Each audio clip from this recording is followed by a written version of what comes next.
Latar belakang dari munculnya dinasti-dinasti kecil di barat Baghdad. Dinasti-dinasti kecil merupakan bagian dari dinasti Abbasiyah karena dinasti tersebut terbentuk ketika dinasti Abbasiyah mengalami masa kemunduran dan mereka masih mengakui Abbasiyah sebagai pusat kekhalifahannya. Saat dinasti-dinasti kecil sebagian besar berasal dari Arab memecah wilayah kekuasaan khalifah dari barat, proses yang sama telah terjadi di timur, terutama dilakukan oleh orang Turki dan Persia. Kemunculan dinasti kecil paling sedikit mempunyai dua pola. Pertama, pemimpin lokal melakukan suatu pemberontakan yang berhasil dan menegakkan kemerdekaan penuh. Yang kedua, seseorang ditunjuk menjadi gubernur oleh khalifah menjadi sedemikian kuatnya sehingga ia tidak dapat digantikan dan menunjuk anaknya sebagai pengganti. Munculnya dinasti-dinasti kecil di pusat imperium serta di daerah sekitarnya menjadi pemicu keruntuhan rezim Abbasiyah. Ketika khalifah terpecah belah dalam bagian-bagian kecil, sebagian besar daerah yang pertama kali ditaklukkan itu hanya dalam nama dan tata cara penyelenggaraan pemerintah tidak mengarah pada stabilitas dan kesatuan. Faktor-faktor yang menyebabkan kemunduran Bani Abbas yaitu yang pertama, Daulat Abbasiyah memiliki wilayah kekuasaan yang luas sehingga sulit untuk berkomunikasi. Yang kedua, tingginya profesionalisme angkatan bersenjata. Yang ketiga, penguasa Bani Abbas memberi tumpuan lebih besar pada pembinaan.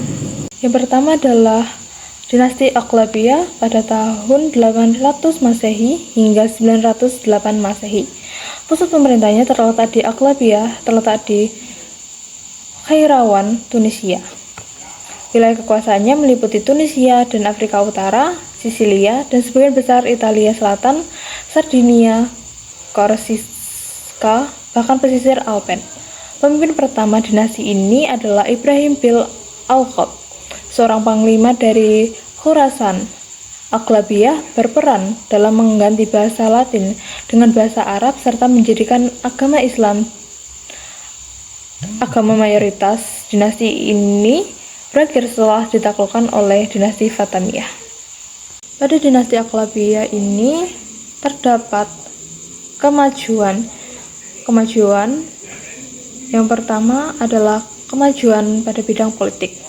Kesuksesan dinasti ini dalam penaklukan wilayah-wilayah tentu tercermin dari semangat egalitarianisme yang diterapkan, di mana tidak ada perbedaan antara orang Arab dan orang Berber.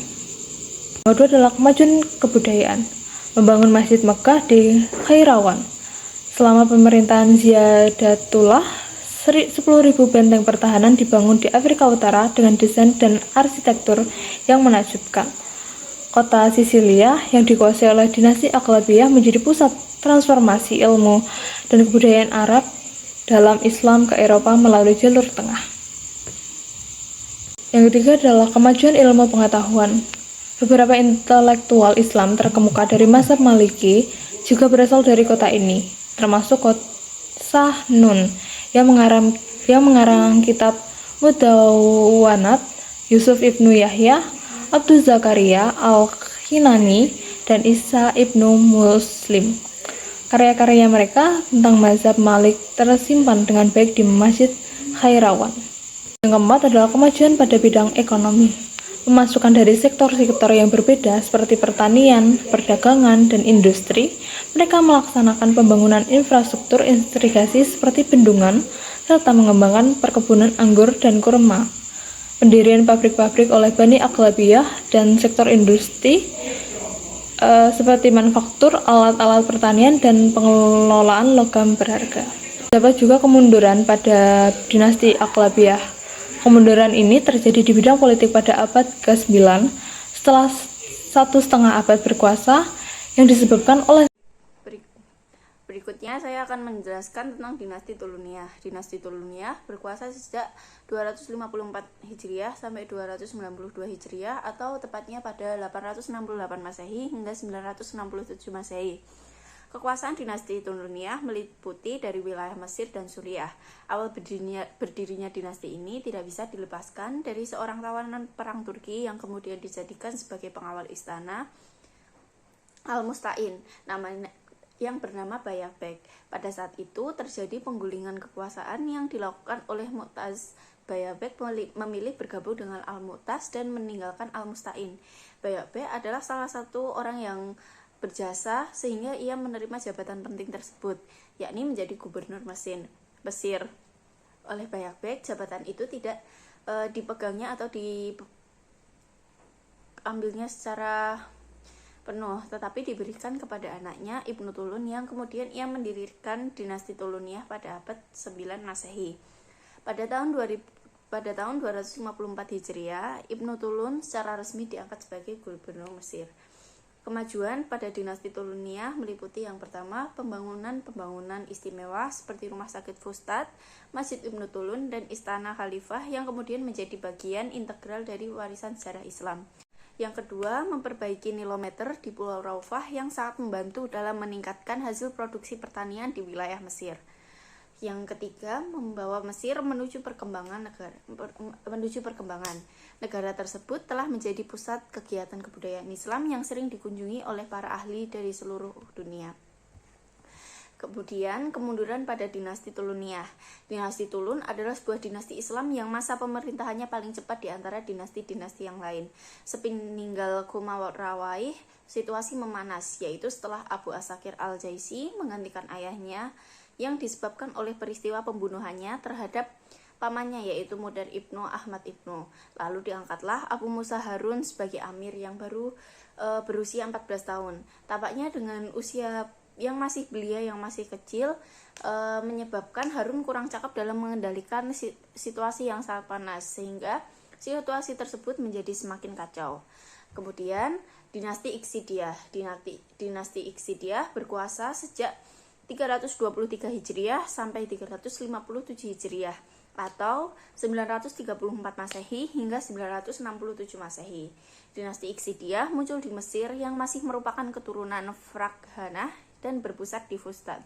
Pendiri dinasti ini merupakan seorang perwira Turki yang telah lama setia kepada Khalifah Abbasiyah yang dikenali sebagai Muhammad Ibnu Tughji karena prestasinya. Khalifah mendapat simpati dari banyak pihak. Selanjutnya, kemajuan dinasti Iqsidiyah. Yang pertama, kepemimpinan pada saat dipegang oleh Abu Almis Kafur berhasil dalam mengatasi pemberontakan pada wilayah pesisir Afrika Utara.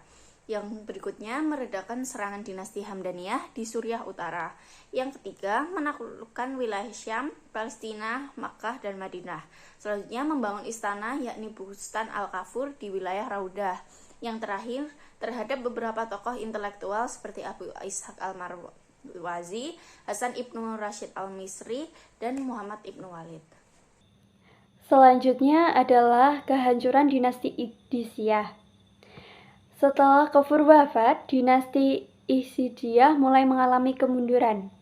Kepemimpinan jatuh ke tangan Ahmad, yaitu cucu dari pendiri dinasti. Ahmad sendiri masih muda dan kurang memiliki pengalaman dalam kepemimpinan. Pemerintah menjadi lemah dan tidak produktif lagi. Bahkan pada masa ini dinasti Iqdisiyah tidak lagi mengalami perkembangan dalam bidang seni, sastra, ataupun ilmu pengetahuan. Selanjutnya adalah pemimpin yang boros dan suka berfoya-foya, di mana gaya hidup para penguasa yang suka boros dan suka bermewah-mewahan. Bahkan dikabarkan dalam sehari saja dapur kerajaan bisa menghabiskan ratusan ekor domba, ribuan unggas, dan berbagai makanan manis setiap harinya. Hal ini menunjukkan bahwa pemimpin mereka tidak bijak dalam mengatur keuangan negara. Banyak harta negara yang digunakan untuk memenuhi kesenangan pribadi mereka dan orang-orang dekatnya saja. Kehidupan istana yang mewah ini juga membuat rakyat semakin menjauh karena merasa tidak diperhatikan lagi. Berikutnya adalah terjadi propaganda Syiah oleh Fatimiyah. Propaganda ini dipimpin oleh Jawhar al-Siddiq yang berhasil mempengaruhi masyarakat Mesir sehingga dinasti Iqdisiyah jatuh ke tangan dinasti Fatimiyah. Pada masa pemerintahannya, dinasti Fatimiyah dari Afrika Utara mulai gencar menyebarkan pengaruhnya di Mesir. Seorang jenderal tangguh dari Fatimiyah bernama Jawhar al-Sigli memimpin serangan ke Mesir. Karena lemahnya pertahanan dan tidak adanya lagi dukungan dari rakyat, dinasti Edisiyah akhirnya runtuh pada tahun 969 Masehi atau 358 Hijriah dan wilayahnya dikuasai oleh dinasti Fatimiyah. Berikutnya adalah dinasti Hamdaniyah yang berlangsung pada 317 hingga 399 Hijriah atau 929 hingga 1009 Masehi. Di mana dinasti Hamdaniyah itu muncul di wilayah Mesopotamia Utara atau sekarang menjadi Irak dan berasal dari keluarga Hamdan bin Hamdun dari suku Taglib. Mereka awalnya tidak memiliki kekuasaan, bahkan pernah ditangkap karena melakukan pemberontakan. Namun setelah membantu Khalifah Abbasiyah dalam menangkap musuh negara, mereka diberi kepercayaan dan jabatan penting, di mana Abu al-Hijjah yang diangkat sebagai gubernur Mosul dan dua anaknya yaitu Nasir al-Daulat dan Saif al-Daulat kemudian mendirikan pemerintahan yang lebih besar. Mosul dipimpin oleh Nasir, sementara Aleppo dipimpin oleh Saif al-Daulat. Meskipun secara administratif Aleppo berada di bawah Mosul, pada kenyataannya kekuatan Aleppo jauh lebih kuat dan dominan. Di masa dinasti Hamdaniyah mengalami beberapa kemajuan, di antaranya 1. Berperan sebagai benteng pertahanan dalam menjaga kekuasaan dinasti Abbasiyah. Jadi dinasti Hamdaniyah ini memiliki banyak prestasi, terutama dalam bidang militer dan politik. Mereka dikenal sebagai benteng perlindungan Islam dari serangan Romawi Timur, serta menjaga kekuasaan dinasti Abbasiyah yang saat itu melemah. Di bawah kepemimpinan Saif al-Daulat, dinasti ini melakukan serangan rutin ke wilayah Romawi setiap tahunnya demi mempertahankan Islam dan wilayah kekuasaan mereka. Yang kedua adalah mampu menahan serbuan pasukan Romawi dalam merebut Suriah. Yang terakhir adalah terdapat beberapa tokoh intelektual Muslim. Selain kuat dalam militer, dinasti Hamdaniyah juga sangat mendukung perkembangan ilmu pengetahuan dan budaya. Banyak ilmuwan dan tokoh intelektual besar hidup di masa ini, seperti Al-Farimbi yaitu filsuf besar dalam dunia Islam, Al-Isfahani yakni penulis sejarah dan sastra, dan Al-Faris yaitu pemikir Muslim terkemuka. Dengan dukungan penuh dari pemerintah, kota-kota seperti Aleppo menjadi pusat penting bagi perkembangan ilmu dan budaya di wilayah Islam bagian barat.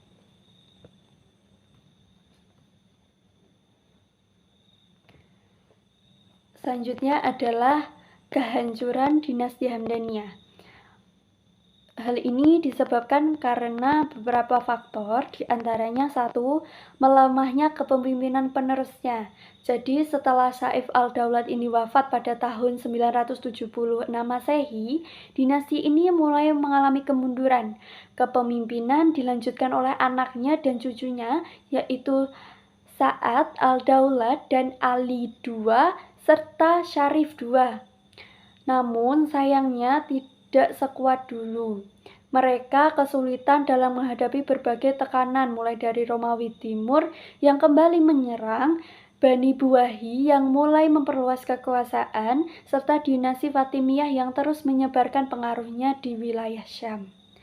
Yang kedua adalah terebutnya Aleppo pada tahun 961 Masehi, di mana Nirchopus menyerbu Aleppo dan berhasil menghancurkan istana serta membantai ribuan orang.